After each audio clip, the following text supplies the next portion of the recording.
எல்லோரும் சுயநம்பிக்கையை பற்றியும் develop self confidence என்று போகும் வழியில் அப்படி தூவி விட்டு போவார்கள்.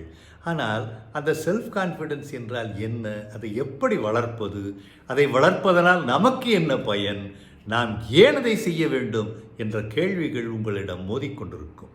இதில் நிறைய பேர் ஏற்கனவே செல்ஃப் கான்ஃபிடன்ஸ் உள்ளவர்களாக இருப்பீர்கள். ஆனால் மற்றவர்களையும் வழிநடத்த இது உங்களுக்கு உதவிகரமாக இருக்கலாம் என்ற நம்பிக்கையில் இதை ஆரம்பிக்கிறேன். சுயநம்பிக்கை என்பது வரமல்ல, மாற்றாக அது ஒரு திறமையை வளர்த்து கொள்ள வேண்டிய ஒன்று. திறமை குறைந்தவர்கள் வாய்ப்புகளை தாராளமாக நழுவ விடுவார்கள். பணி உயர்வு விட்டு விலகிச் செல்லும். அதன் பலன் என்ன? பதவி உயர்வு இல்லை. சரி, அதனால் எண்ணங்களும் கனவுகளும் வெளியில் தெரியாமல் மறைந்து போகும். என்ன நினைத்தோம், எப்படி வாழ்ந்தோம், இப்படி இருக்க வேண்டும், அதெல்லாம் மறைந்து போகும். கூட்டத்தில் பேச்சு தொலைத்து விட்டு தேடும்போது அனைவரும் அதை எண்ணி சிரிப்பார்கள். நாம் ஒரு வேடிக்கை பொருளாகி விடுவோம். பணி முன்னேற்றம் காணாமல் போகும்.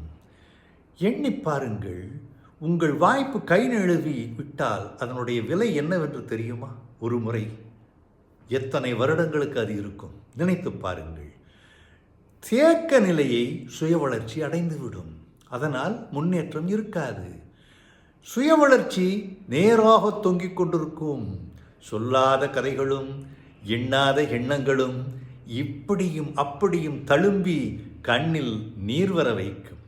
ஒரு நல்ல செய்தி என்னவென்றால், நம்பிக்கை எண்ணங்களின் மூலம் கட்டமைத்து அதன் மூலம் வெல்ல மறந்ததை வென்று காட்டுவதற்கு வாய்ப்புகள் அதிகம். மற்றவர்களோடு ஒப்பிட்டு கனவு வசனங்கள் எழுதக்கூடவே கூடாது. ஏன்?